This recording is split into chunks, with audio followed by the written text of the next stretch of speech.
मेरे प्यारे बच्चों, हिंदी व्याकरण खंड से आज हम लोग कक्षा 1 और 2 के लिए वर्णमाला का अध्ययन करेंगे।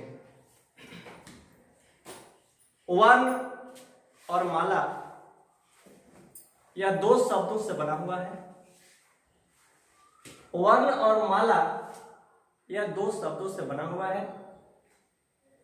थोड़ा सा हम इस पर इन दोनों शब्दों को अलग अलग रूप से देखेंगे। वर्ण और माला।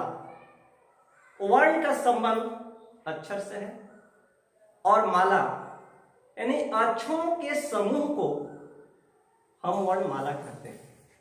जब सारे अक्षर एक में मिल जाते हैं, एक साथ संयुक्त हो जाते हैं, तो उससे हम वर्णमाला कहते हैं। अक्षर के बारे में हमने भी कहा। अक्षर के बारे में सभी आप लोग जानते हैं, जैसा कि हम लोग पढ़ते पढ़ाते आए हैं। जैसे क, ख, ग, घ, अंग, च, छ, ज, झ, ञ, ट, ठ, ड वगैरह वगैरह, ये सब वर्ण है यानी अक्षर है।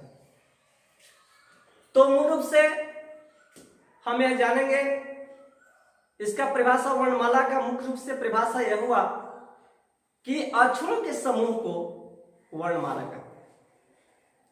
अब हम लोग आगे बढ़ेंगे। इसके दो भेद होते हैं, पहला स्वर्ण वर्ण और दूसरा व्यंजन वर्ण। स्वर्ण वर्ण और दूसरा व्यंजन वर्ण। स्वर्ण वर्ण और व्यंजन वर्ण।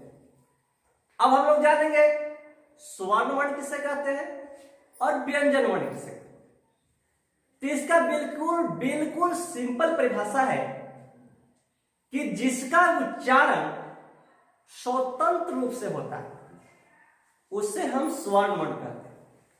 जिसका उच्चारण स्वतंत्र रूप से होता है, उसमें किसी वर्ण की मिलाने की जरूरत नहीं है, किसी वर्ण की सहायता लेने की जरूरत नहीं है, उसे हम स्वर्ण वर्ण कहते हैं। जैसे अ, आ, ई, उ, ए, ओ, औ, एक कुल मिलाकर इनकी संख्या 11 है। इन अ का उच्चारण करने में या आ का उच्चारण करने में, या जो हमने संख्या बताया 11, अ वर्ण में 11 अक्षर हैं, इनका उच्चारण करने में किसी भी वर्ण की जरूरत नहीं। जैसे आप कह सकते हैं, आप अपने मुंह से उच्चारण कर सकते हैं इसको अ, आ, है जरूरत नहीं है। ये सिंपली रूप से स्वतंत्र उच्चारण इसका होता है, तो उसे हम स्वर्ण वर्ण कहते हैं। अब इनकी संख्या 11 है। अब हम लोग नेक्स्ट पॉइंट दूसरे पर विचार करेंगे, व्यंजन वर्ण। व्यंजन वर्ण को सिंपल रूप से हम परिभाषित करेंगे कि व्यंजन वर्ण उन वर्ण को कहते हैं जिनका उच्चारण स्वतंत्र रूप से नहीं होता है, यानी स्वर की सहायता लेनी पड़ती है। स्वर की सहायता के बिना व्यंजन का उच्चारण नहीं हो सकता, संभव नहीं है। तो इसका परिभाषा हम बताएंगे, इसको हम परिभाषित करते हुए बताएंगे कि व्यंजन का उच्चारण स्वर की सहायता के बिना कैसे नहीं हो सकता। जैसे हम कह दिए क, सामने लिखा हुआ है क, पूरा क लिखा हुआ है, इसमें कहीं कोई हलंत तुलंत या कोई लाइनिंग आपको दिखाई नहीं पड़ रहा होगा, ये सीधा लिखा हुआ है क। तो क आप कहिए क, तो क में अ का उच्चारण है, और दोनों को हम जब अलग अलग करेंगे तो यहां पर क लिखा हुआ है, क के नीचे एक छोटा सा आपको लाइन दिखाई दे रहा होगा, जो हिंदी व्याकरण में इसको हलंत बोलते हैं।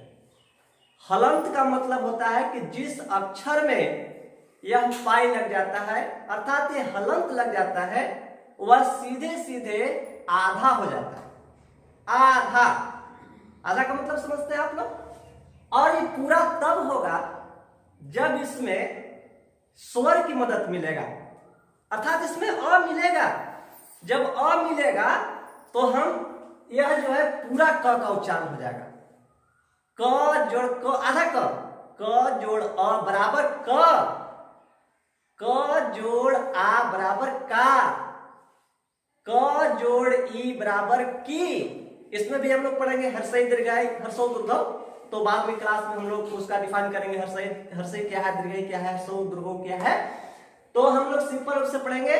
तो क में क में अ जुड़ता है तब क पूरा क होता है, क में आ जुड़ता है तो का हो जाता है, और क में ई जुड़ता है तो की हो जाता है। इस प्रकार से हम इसका परिभाषा करेंगे कि जिसका उच्चारण स्वतंत्र रूप से नहीं होता है उससे हम व्यंजन वर्ण कहते हैं। अब ये व्यंजन वर्ण है, इसकी व्यंजन हिंदी में व्यंजन वर्णों की संख्या 33 है। देखिए जो सामने आपको बोर्ड पे दिखाई दे रहा होगा, साफ साफ आप जूम करके देख सकते हैं इसको। तो हिंदी व्याकरण में व्यंजन वर्णों की संख्या ये होता है 33 है। इसमें दो अक्षर और जो है के एक्स्ट्रा जुड़ता है जिसका नाम है ड और ढ। ठीक है, अब हम लोग जो है अब गृह कार्य के रूप में हम लोग याद करके आएंगे कि जैसा कि अभी हमने आपको बताया कि वर्णमाला किसे कहते हैं, इसका परिभाषा। वर्णमाला के कितने भेद होते हैं, तो इसके दो भेद होते हैं, स्वर्ण वर्ण और व्यंजन वर्ण। और तीसरी आपकी होमवर्क गृह कार्य में रहेगा कि गृह कार्य में आपका स्वर्ण वर्ण किसे कहते हैं और व्यंजन वर्ण किसे कहते हैं। आज के लिए इतना ही, धन्यवाद।